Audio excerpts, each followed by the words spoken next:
Poor little boy warned Billionaire about going to business meeting. What she found out next will shock you. It was just another scorching afternoon on the dusty edge of the city. Tall glass towers glimmered in the heat a few miles away.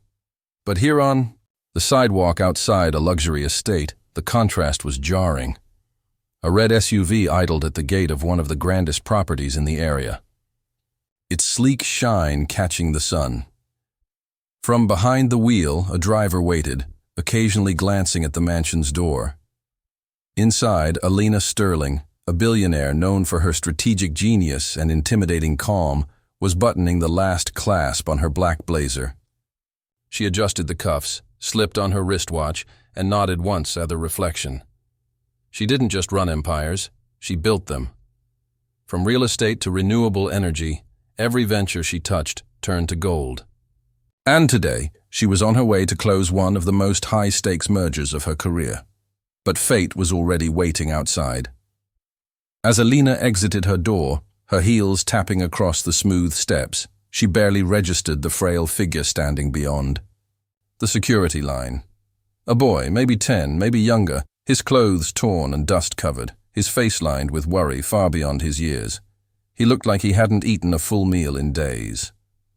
Yet there he stood, hands clasped tightly together in a prayer-like gesture, eyes locked on her with quiet urgency. "Miss, please," he said. She paused, brows pinched. The guard stepped forward instinctively to push him away, but she lifted a hand. "What did you say?" The boy looked up. "Please don't go. Something bad will happen at that place." His voice was calm, too calm for a child. His lips trembled slightly, but his eyes were steady. Alina tilted her head, unconvinced but intrigued. "What place?" "The glass tower, the one with the silver lion at the front," he said immediately. That was where the meeting was. Only her top executives knew about the location. She felt a chill run down her spine. Alina crouched to his level, still keeping a distance. "Who told you this?" "No one," he replied. I saw it in my sleep now." She felt ridiculous.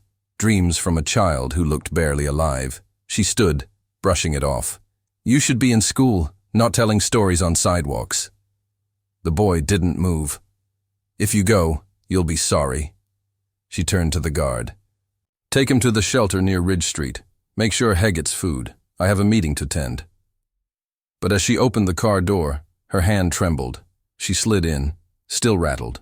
She instructed her driver to continue but couldn't focus. Her assistant's voice, on the phone, sounded muffled. Her thoughts returned to those eyes. That voice. Minutes later, halfway down the road, she shouted, "Turn back!" The driver blinked in surprise, but followed the order. She didn't know why. She just felt she had to. The merger could wait. She'd make up a reason later, and it turned out to be the decision that saved her life. An hour later, breaking news flashed across every channel. Explosion at Midtown office tower. Dozens injured. Possible gas leak. Alina sat frozen, eyes on the screen. The image showed the very building she was supposed to be in. The same time, the same floor. She whispered, one word. The boy. She scrambled out of the house, rushing back toward the front gate. He wasn't there. Not the next day. Not the day after that. Alina began sending out teams, offering rewards, asking street vendors, local kids, even shelter volunteers. No one had seen a boy in ILO shirt, thin frame, clasped hands. She felt like she was losing her mind. But 3 days later, her driver spotted him curled beneath a broken bench behind a convenience store, knees to chest. Fast asleep, Alina stepped out slowly, knelt beside him, and placed a hand gently on his arm. He woke with a jolt, but didn't run. "You again," he murmured. "You saved my life," she replied.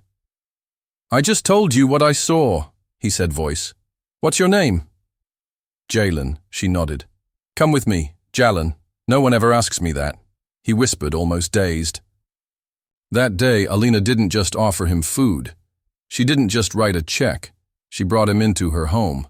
And while the world would call it a strange gesture, This billionaire taking in a boy off the streets. What she would soon discover about Jalan would make that fateful moment far more than a lucky warning. It would be the beginning of a truth that stretched deep into both of their pasts. That night, she couldn't sleep. She sat across the room watching him eat quietly at her kitchen table. Small bites, cautious hands, eyes scanning every corner like it might all disappear.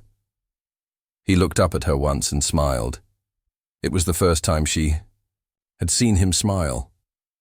And though she didn't know it yet, that boy, the one she almost ignored, would become the person who changed everything.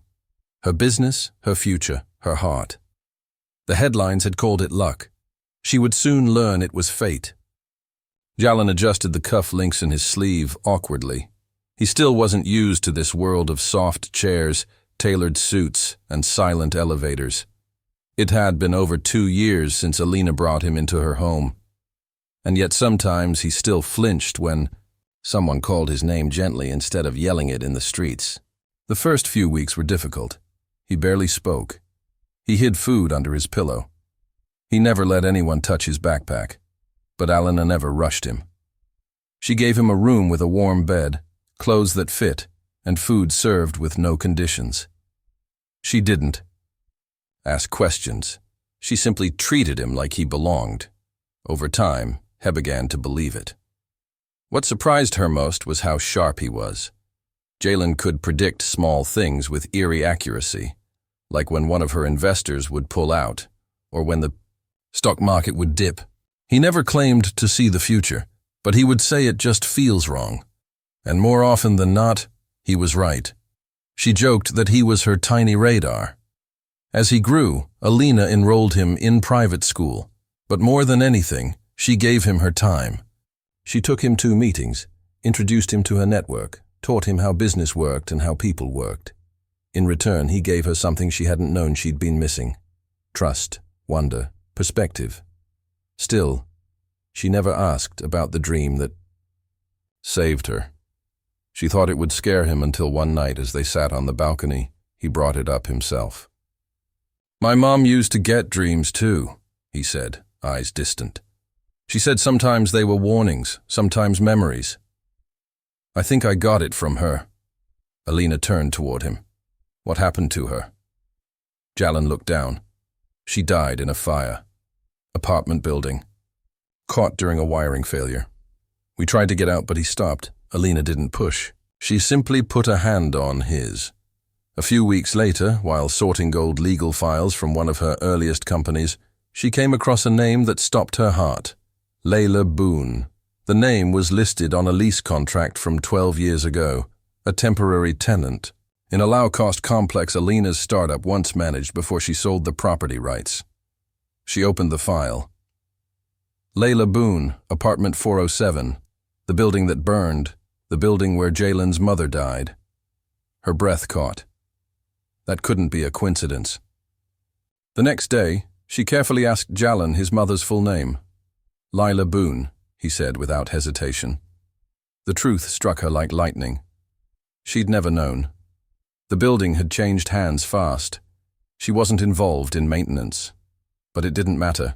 The records were under her name.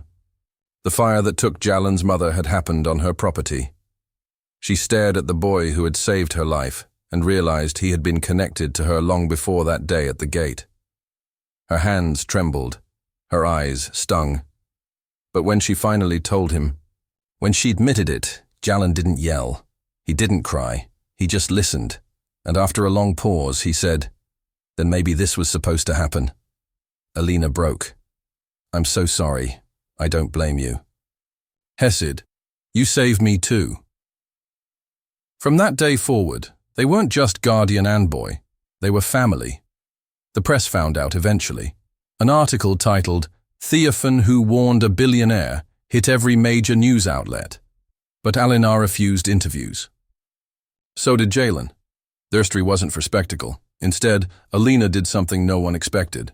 She started a non-profit foundation under Jalan's mother's name, the Layla Initiative. It provided safety renovations for low-income buildings and established fire risk education programs in neighborhoods like the one he had come from. Jalen helped lead it. By 16, he was speaking at fundraisers and managing small budgets. By 18, he was shadowing her board meetings and pitching his own ideas.